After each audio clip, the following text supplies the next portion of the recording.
CondoCast, o podcast do seu condomínio.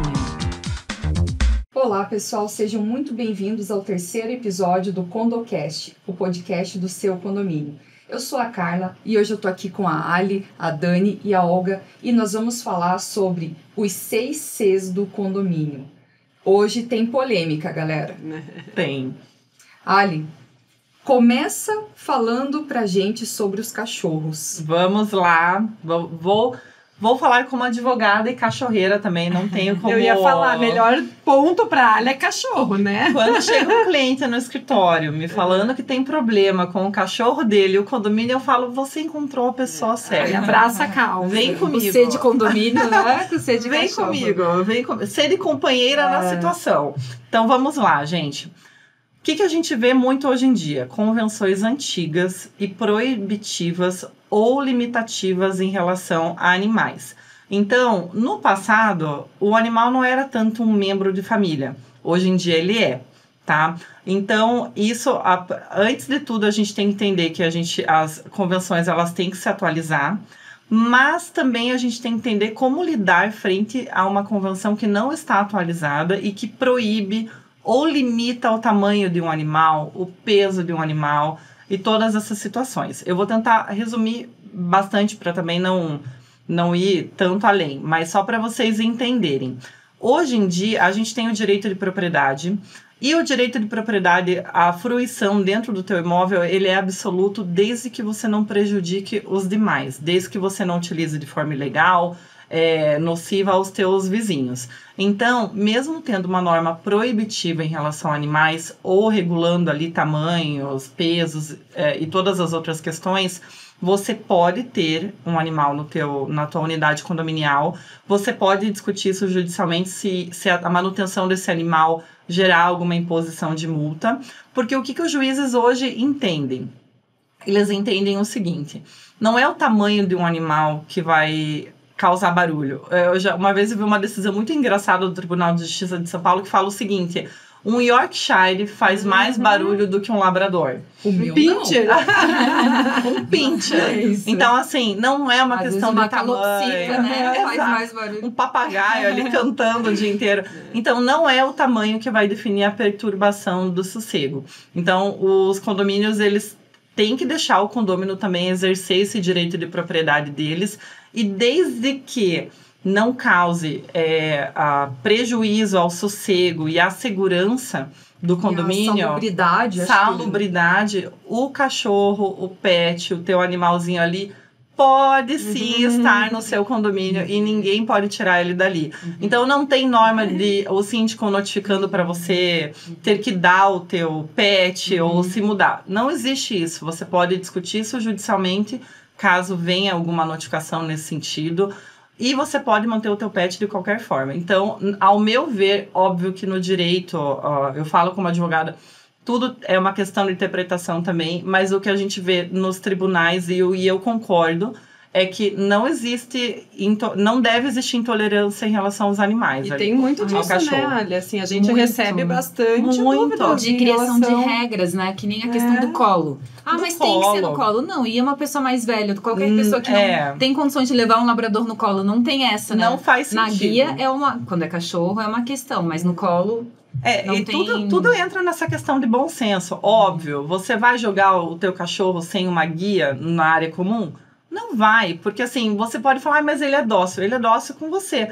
A gente tem uma cachorrinha, que é a Lily, ela se dá bem com todo mundo, mas ela ama uma canela, gente. Ela vai na canela da pessoa e morde. Dá um beijinho. Dá um tem beijinho, gente que tem medo, né? Tem gente que tem a gente não sabe. Você também não pode gerar um constrangimento do condômino. Ele não é obrigado a tolerar o teu cachorro, né? No sentido dele solto. Tem gente que tem fobia e tudo mais. Então, tudo tem que ser tratado com respeito. Coloque ele na guia, segura o teu cachorro. Pode ter a norma ali do elevador de serviço, beleza, não é uma coisa de discriminação. Mas tem que ser adequado à realidade hoje. E vai muito do dono do cachorrinho também saber cuidar, né? Então, claro. O cachorro vai lá, fez as necessidades na área comum. Tem que limpar. Então, vai muito do óbvio também. A educação do tutor diz muito da educação do cachorro também. Com certeza. E pelo outro lado, né, óbvio que eu defendo a bandeira, peguem seus cachorros, tem que ter cachorro para todo lado. Mas também tem o outro lado, a gente vê muitos condôminos que falam, olha, a unidade daquela moradora, ela cheira urina. Porque ela tem 1000 gatos e ela cheira urina. Isso já causa um problema pro vizinho. Isso já causa um problema pro vizinho. Então, você também tem que saber administrar isso. Tenho vários cachorros ou gatos, o gato que foge do C, mas, né, você tem que saber limpar a tua unidade, que não gere um cheiro para as demais. Ou o cachorro que fica preso no cubículo e late o dia inteiro. Eu tenho uma amiga que ela, no final, adotou um segundo cachorrinho. Pra fazer companhia. Porque ele ficava uivando o dia inteiro. E a vizinha falou, eu não consigo nem trabalhar porque ele uiva. Do momento que tu sai pra trabalhar até voltar. O tempo inteiro. Então a gente também tem que ter essa autocrítica, né? Tem de perceber. Que ter autocrítica. Até porque se o cachorrinho tá latindo uivando é porque ele não tá bem, né? Exatamente. Então, óbvio que também tudo que eu falei aqui não é pra impor um cachorro que vai tocar o terror no condomínio. Você tem que também saber administrar o cachorro dentro da tua unidade. Com limpeza, com educação. Se o teu cachorro tá ali latido o dia inteiro, pega um adestrador, dá um jeito, pega um companheiro, dá. Também você vai ter que dar os teus pulos saber ali pra fazer. Isso faz parte da escolha de quem decidiu ter um cachorro. Exatamente. Olguinha, você que é mãe de 2... não é cachorro, mas é criança. Vamos falar sobre as crianças. Eu tenho 2 filhos, né, que vocês sabem, de 8 e 5 anos, e moro num condomínio que não tem área comum. É um condomínio muito antigo, não é que não tem área comum, melhor dizendo. Não tem um parquinho, não tem alguma coisa voltada para as crianças. Mas lazer, assim. De lazer, mas tem, assim, uma área externa com jardim, que eles brincam muito. Então, eu sei, né, pela experiência, que criança quer brincar, né? Não só eu sei, todo mundo já foi criança. Então, eu diria, assim, que um primeiro olhar, né, puxando a brasa para minha sardinha, é que a gente entenda que a criança é expansiva, que criança precisa brincar, ainda mais na pandemia que a gente passou, que não podia nem sair de casa. Nossa, coitadas. Vai usar, né? A criança tem um outro olhar pelos espaços. Ela vê uma árvore, ela quer interagir com aquela árvore. Pode ser que seja uma árvore que possa subir ou não, mas a mãe tá perto, o pai, o cuidador. Mas a criança não vai ver tudo assim de forma distanciada, né? Tem essa interação. Então, eu acho legal, assim, o condomínio ter esse olhar de que a criança tem outro ritmo. E se a gente pensar, né, gente, a gente nem é dessa geração, os nossos pais eram, de que a criança ficava na rua o dia inteiro. Explorava esses espaços. E hoje, justamente, as famílias procuram condomínios que tenham, né, não é o meu caso, mas é da grande maioria, que tenham condomínios com muita área de lazer. Aqueles condomínios clubes. Então, de novo, a gente volta àquele ponto, assim, se eu já tô indo morar num condomínio clube, já sabe que vai ter perfil de famílias com crianças, né? Então, eu diria assim, primeiro esse olhar de saber, né, de a gente compreender, o ser da compreensão, né, o senso da criança nesse espaço. Mas eu diria que a criança, na verdade, reflete também essa dinâmica com os pais, né? Não adianta que os pais cuidadores, né, vou resumir como pais aqui, é quem conseguem passar, né, para criança as regras, botar os limites e é uma vigilância constante, educação, né? Educação. Não, e vigilância mesmo. Também. Às vezes, disso de subir num muro. Gente, toda vez que os meus filhos descem, eu tenho que ficar de olho. Mesmo que eu fique ali da varanda vendo, né, aquela coisa que todo mundo sabe o nome da criança, que a mãe fala, fulano, né, Caetano, Leila, né, o nome dos meus filhos. Porque a criança realmente não pode, assim, eu acho que é bem importante ficar, assim, solta também. A postura dos pais de pensar, tá no condomínio, não tá na rua, tá lá, volta meio-dia. Não é isso, né? Então, criança, de novo, tem o olhar dos moradores, né? Dessa não exploração, né? Mas da criança brincar nesses espaços. Dos pais de uma eterna vigilância, dependendo da idade, estamos pensando em criança, adolescente também, mas são outras coisas, né?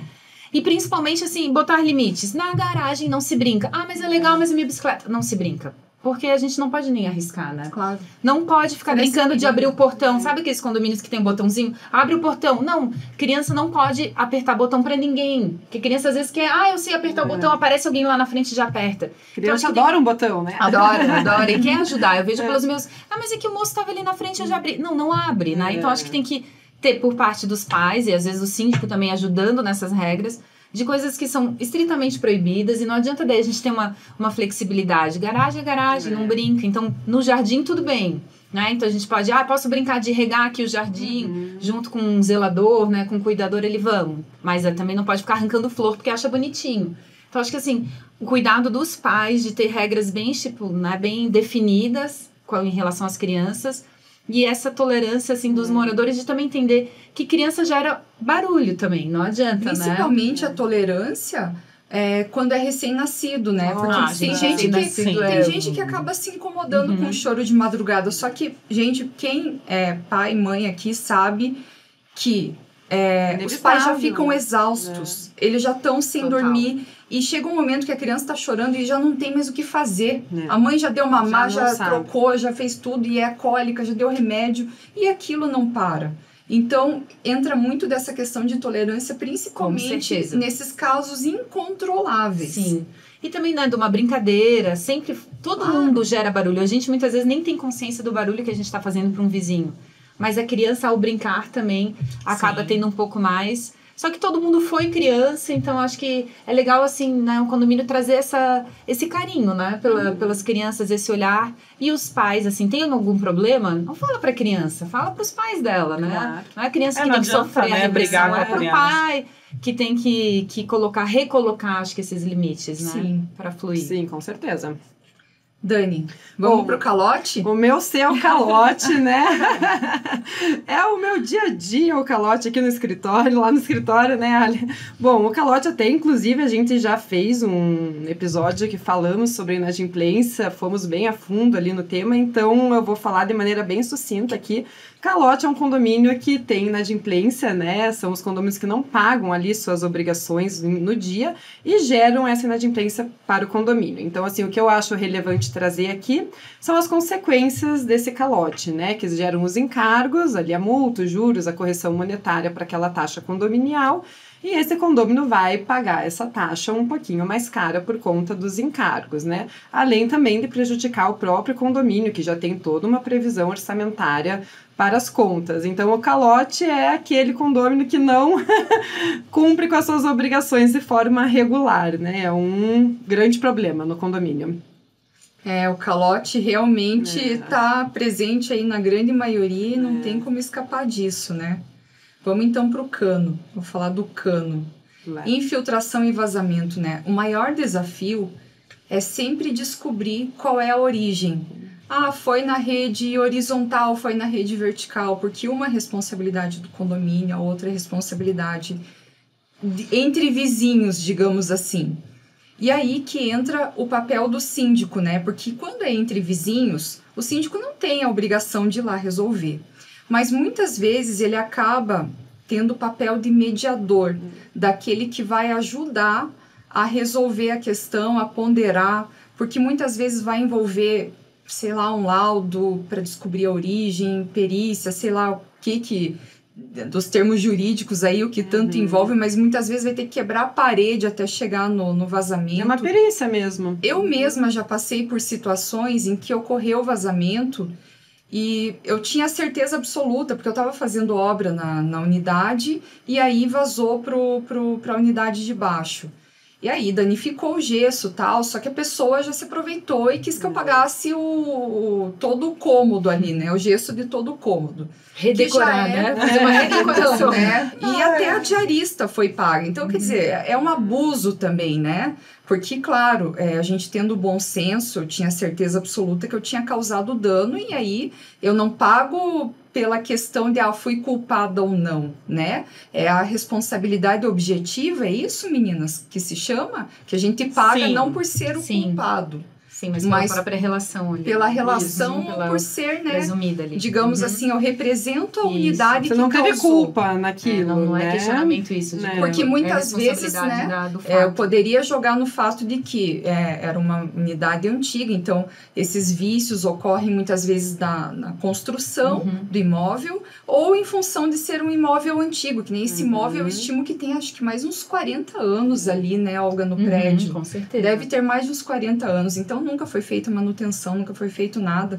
E óbvio, eu aluguei a sala e peguei a bucha, né? E acabou causando esse problema. Então, daí a pessoa já abusa um pouco, né, desse direito de ser indenizado. Então, acho que é bom senso de todas as partes. O bom senso, acho que é a palavra que a gente mais vai falar. A gente pode chamar de coerência, né? Com C, vamos aproveitar o C. Coerência. Coerência. O problema de enfrentar uma situação dessas, acaba que, ok, temos uma responsabilidade ali, vazou, existiu o vazamento.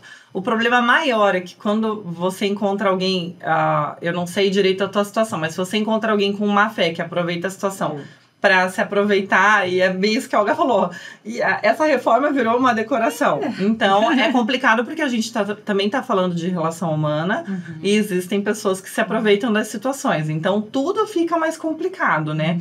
Óbvio que uma situação dessas em que as partes não chegam num consenso, você pode discutir judicialmente. O problema é que às vezes vale a pena o desgaste, nem sempre a pessoa quer. Às vezes você paga e fala, tudo bem, não é correto. Seja feliz, prefiro pagar pra me ver não livre. me demore mais. Porque exatamente. aí, quando eu encontrava a pessoa no elevador, ela baixava a cabeça porque ela estava envergonhada. Claro. E não eu, né? Então, tem muito disso. E os outros 2 tópicos que nós separamos aqui seria... Eu acho que eles estão meio relacionados, que seria o controle de acesso e o carro. Né? Mas acho que carro, às vezes, é até um pouco mais amplo. Porque o Garagem, carro, muitas vezes, é aquela questão assim... Tem prédios que as garagens, né, a vaga em si não é bem planejada, daí dá aquele rolo, mas eu ponho mais pra cá, espaço, abre a porta, bate no outro, Nossa, ou a isso pessoa dá deixa ali junto com o carro, é só uma bicicleta, é só mais uma moto. Vira um depósito. Vira um depósito. Garagem é um problema. É um problema nisso. Acidente entre carros, qual Uma é a dica responsabilidade? até que eu posso dar aqui é colocar sistema de monitoramento, porque daí a gente sabe quem fez, o síndico pode punir a pessoa, né? Porque que entra também no controle de acesso também, já, né? porque se não tem, é aquele oba-oba, né? Não fui eu, foi você. Então... Pode ser um investimento inicial que você pensa, meu Deus, a gente não tem dinheiro, precisa de tantas outras coisas, mas pode evitar tanto conflito, porque tá tudo ali, né? Tem condomínio também que coloca manobrista, mas aí eu acho que fica um pouco mais caro também, né? Mas existe também essa solução. E querendo ou não, a câmera, gente, ela evita que aconteça muita coisa. Porque sem uma supervisão, tem gente que faz muita coisa ali. Ai, foi só um totalzinho no carro, ninguém viu, vamos lá. Verdade. E várias outras coisas. Então, acaba que a pessoa se controla mais ali no que ela vai fazer, imagem é fato, né? Porque, de repente, o manobrista pode ser subornado ali pela... não comenta nada, não sei o que e tal. Então, garagem é um problema também. Nossa, pra gente aparecem muitas questões. E o controle de acesso também é uma grande questão. Por questão, assim, a gente tá vivendo um período cada vez mais inseguro. Então, se você não define uma forma eficaz ali de controle de acesso, que ao mesmo tempo não seja invasiva e limitativa do direito de poder ali, de propriedade da pessoa, né? Eu não posso trazer visita na minha casa, minha visita tem que apresentar 1000 documentos para poder entrar no meu condomínio. Mas também tem que ter um controle por questão de educação, de segurança. Que nem entregador. Tudo bem que é legal, que não é gostoso, assim, mais tranquilo o entregador ir até a casa, não precisar sair. Mas põe a pantufa, desce se é um condomínio grande. Porque se cada entregador tiver que subir, a gente perde também, né, essa segurança. Então, tem controle de acesso dos entregadores, que agora todo mundo pede alguma coisa, tem condomínios que fazem até um buraco, um passa-pizza. Aquela gaiolinha, né, que é legal, assim, agradável, mas é uma segurança, o entregador nem entra no condomínio, né, a gente desce e pega ali direto. Então, é uma forma de segurança. Porque condomínios que não tem portaria, isso aí é um risco. Eu mesma moro num condomínio assim, e aí, às vezes, vou receber alguma entrega, alguma coisa assim. A região não é muito iluminada. Então, dá o maior medo de, tem algum oportunista ali, de repente, que já vai, né, abordar, ou sei lá o quê. Então, eu acho que sempre é válido. E as portarias remotas, né? Eu ia falar também das portarias. Eu não sei a opinião de vocês sobre as portarias. Os condomínios mais novos estão adotando, né? É uma forma de segurança, evita ali o custo de um porteiro 24 horas, que aumenta bastante o custo do condomínio, e é uma opção também para o condomínio, é uma né? opção low cost que falam, né? Eu uso muito o serviço de portaria. Então, assim, hoje ter uma portaria 24 horas no meu prédio, eu tô no céu, eu amo. O ruim é que assim, alguém quer te deixar um presente, uma coisa na portaria. Você não tem essa opção. Não tem essa opção. Mas essa questão da portaria remota, tudo são escolhas, né? Ela diminui drasticamente a taxa condominial, drasticamente. Porque ter uma portaria 24 horas, a gente paga alto e sabe que tá pagando pelo conforto que você precisa ali, que nem na tua situação. Exatamente. É essencial, então... Então, a coletividade que tem que decidir, né? E eu acho que também o perfil do condomínio, né? E até uma questão de perfil mesmo. Eu vou comprar nesse condomínio, então eu sei que a portaria é remota. Eu quero isso? Não, então vou procurar outro. E até aqueles condomínios que de repente tem um perfil de mais idosos, né? Eles gostam muito de ter essa parte de contato, assim, né? Então, e isso entra até no que a Olga falou de saber o perfil de onde que você vai morar. Se você vai morar num condomínio clube, você sabe que vai ter mais família, criança e tudo mais. Se você pega um condomínio, sabe aquele condomínio de perfil mais jovem, que tem mais universitário e tudo mais, é meio que natural que vai ter uma portaria mais remota. Então, você também tem que entender o perfil do lugar que você vai morar, né? Com certeza. Isso é bem vai importante. fazer parte daquilo. Ai, gente, eu diria que a gente pode pensar, enquanto a gente falava, eu peguei palavras com C positivas que foram ditas. Vamos lá. Coerência, né? A gente falando de bom senso. Consenso, também esse diálogo que gera uma decisão, comunicação e cooperação. Legal. Acho que a gente pode Muito pensar legal. nos Cs positivos. E aí, para os 6 Cs do condomínio que geram um problema, nós temos 4 Cs que resolveriam essa questão. Perfeito. Legal. Gostei. Fechamos aqui, Fechamos. meninas? E tem C de Condocast, né? E o C do podcast, para que todo mundo acompanhe, né? E fique sempre ligado. Agradecemos aí mais uma vez a sua audiência e até o próximo episódio. Você acabou de ouvir Condocast, o podcast do seu condomínio. Envie suas sugestões e nos siga nas redes sociais.